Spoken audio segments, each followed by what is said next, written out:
If you're watching this video, please give it a like, subscribe to Instant Revenge, and share in the comments where you're hearing this story from.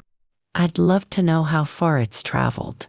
Mary Thompson was 32 years old, dressed in comfortable lounge pants and an oversized cotton tee that hung loosely on her, framed the kind of outfit she wore on days when she had no one to impress.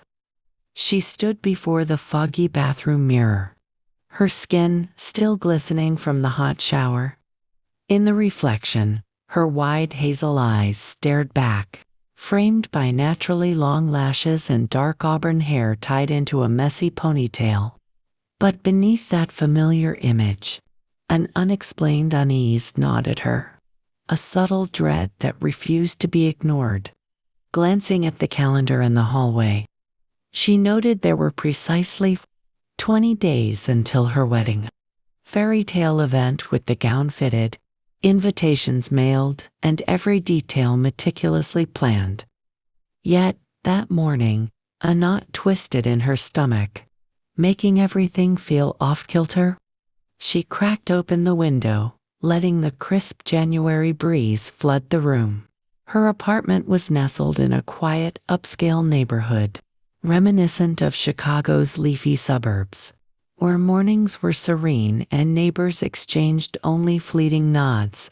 She cherished the tranquility of her space, though on days like this, the quiet amplified her inner turmoil. Mary worked as a senior accountant at a mid-sized import firm. Having climbed the ladder through sheer determination, the apartment had been left to her by her parents, who perished in a tragic car crash 9 years prior. Her younger sister had relocated abroad, and most of her friends were now married with families of their own. After years of dodging commitments and navigating failed relationships, Mary had finally chosen to settle down. Her fiancé, Richard Monroe, was a striking 38-year-old with piercing blue eyes, a commanding presence, and a warm, reassuring grin. He owned a budding logistics company that he claimed was on the verge of major growth. They'd met serendipitously at a bank branch, where he sought assistance with financial paperwork, and she happened to be the expert on duty. He was polite, engaging, and refreshingly straightforward. Before long, casual conversations turned into dinners, shared aspirations, and visions of a future together. Richard stood out from the immature suitors of her past. He didn't play games. He was honest and protective in a way that made her feel truly valued, even if she hesitated to admit it aloud. 3 months earlier, he'd proposed at an elegant seafood restaurant, with soft jazz playing in the background and candlelight flickering across the tables. A waiter presented a champagne flute with a modest, yet perfect, diamond ring nestled inside. Richard dropped to one knee amid applause from fellow diners, and Mary, caught up in the moment, accepted with joyous laughter. But now, that impulsive yes haunted her. Why hadn't she paused to reflect more deeply? After her morning coffee, a text from Richard buzzed on her phone. "Mom's eager to chat about the reception this afternoon. You in?" Her fingers hovered before replying. "Sure. Sounds good." It was the expected response, but memories of her first visit to his mother's home flooded back unbidden. Evelyn Monroe, Richard's mother, had greeted them with a starched apron, her silver hair in a neat chignon, and an appraising gaze that sized Mary up like a potential investment. Her smile was polite, but laced with judgment. "You live by yourself?" she inquired while serving coffee, avoiding direct eye contact. "Yes, I inherited my parents' place a few years back," Mary answered. "In which neighborhood?" "Ridgeview Heights." Evelyn's eyebrows rose slightly, as if impressed or envious. Later, as they cleared dishes, Richard whispered, "Don't mind her. She's old school and slow to warm up. Mary nodded. But the encounter lingered, especially how Evelyn probed about finances, debts, and family history while saying little about her own son. He's sharp in business, she remarked, but he needs someone grounded like you. Stability is key. That afternoon in her office, a sudden thought struck Mary like a thunderclap. What if marriage wasn't right? What if she didn't truly know the man she was binding her life to? Her planner was crammed with checklists, vendors confirmed, deposits paid, guest RSVPs tallied, but no space for second thoughts. As if love were a transaction rather than a profound choice. That evening, sleep evaded her amid the city's fading hum. The room's chill enveloped her like an old acquaintance. She twisted in the sheets, clutching the pillow, until exhaustion claimed her. Then, in a dream that felt unnervingly real, her late grandmother appeared, Nana Eleanor, who had essentially raised Mary during her parents' long work hours, teaching her self-reliance, intuition, and the importance of heeding inner warnings. Eleanor had passed 5 years ago after a prolonged illness from heart complications. Mary still treasured her embroidered scarf on the dresser. In the dream, Eleanor sat in the old armchair by the window, clad in her favorite floral robe and fuzzy slippers. Her expression was calm, but her eyes held an urgent fire. "Mara," she said, using the childhood nickname only she employed, "pay attention. Time is short. You must walk away. That family isn't what they seem." Mary was frozen, unable to respond, absorbing every word. "Don't wed him. He's hiding his true self. Go to his mother's house tomorrow. You'll see the truth." Eleanor clasped her hand. "This isn't genuine affection, dear.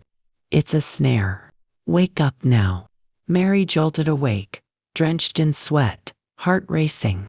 The clock read 4:32 a.m. The room was ordinary, but the dream's residue clung to her.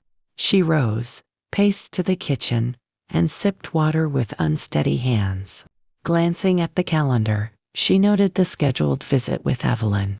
"I'll go early, by myself," she whispered, Eleanor's voice echoing in her mind. The next morning, she dressed casually. A plain sweater, hair in a simple knot tanned, drove in contemplative silence. At each stoplight, fragments of the dream replayed. Parking a block away from Evelyn's house, she approached on foot. The neighborhood was hushed. She rang the bell twice, hearing no response. Then, from the side yard, she spotted a figure, a young woman with platinum hair in a scarlet coat.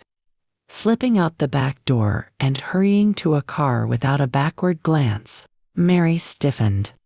Moments later, Evelyn opened the front door. "Mary, we weren't expecting you until later with Richard. I hoped to speak with you privately." Evelyn's smile was strained. "Very well, come inside." The air carried a musty coffee scent. In the living room, an open binder lay on the coffee table. "Just sorting wedding venue details," Evelyn explained before stepping to the kitchen. Seizing the moment, Mary peeked inside. Lists of names, addresses, marked with single homeowners, assets, and annotations. A shiver coursed through her. The fleeing woman wasn't random, and Evelyn wasn't merely overbearing. Evelyn returned with tea and biscuits. "Chamomile. It's soothing."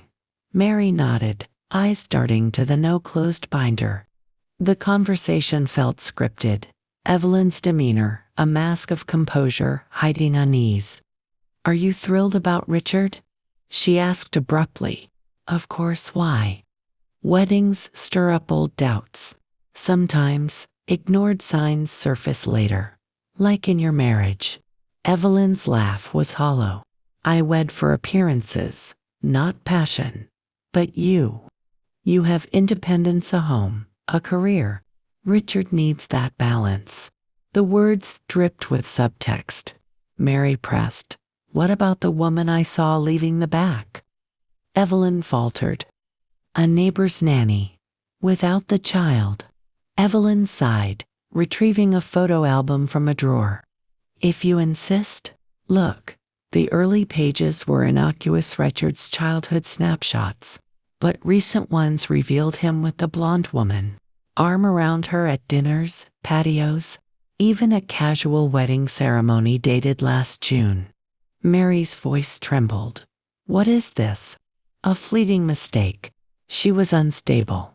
You mean married? Their affair, not mine. Mary closed the album. Why hide it? Some pasts are best buried. Mary fled the house. The drive home, a blur of betrayal.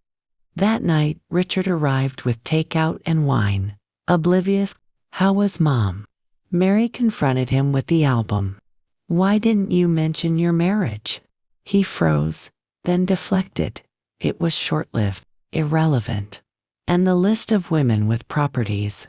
His facade cracked. Stay out of my affairs, he stormed out. Sleepless, Mary confided in her friend Sarah, who arrived notebook in hand. They scoured social media, uncovering the blonde Laura Moreno via Richard's follows. A message exchange revealed Laura's story. Met at a bank, whirlwind romance. Marriage, property sale, abandonment. He's a con artist, Laura warned during a cafe meet, handing over documents. His mother aids him. There's another Janet who vanished. An anonymous call echoed the caution. Don't marry him. He'll ruin you. Mary hired Detective Alex Hartman, who unearthed Richard's aliases. Multiple scams, targeting asset-rich women. And family involvement, Evelyn scouting. Cousin Dana, facilitating sales. Confronting Richard with evidence, he threatened, You've crossed the wrong people. Intimidation escalated. Notes. Break-ins, stalking. Mary rallied victims. Janet, alive, in hiding. Irene nearly ensnared, building a case. Evelyn, cornered, testified against her son. Arrests followed. Dana first, then Richard during a failed intrusion. Trials exposed the network. Richard got 25 years. Mary founded a support group, authored Awakening Before the Fall, empowering survivors. Her grandmother's dream had saved her, proving intuition's power. She lived freer, wiser, honoring signs forever.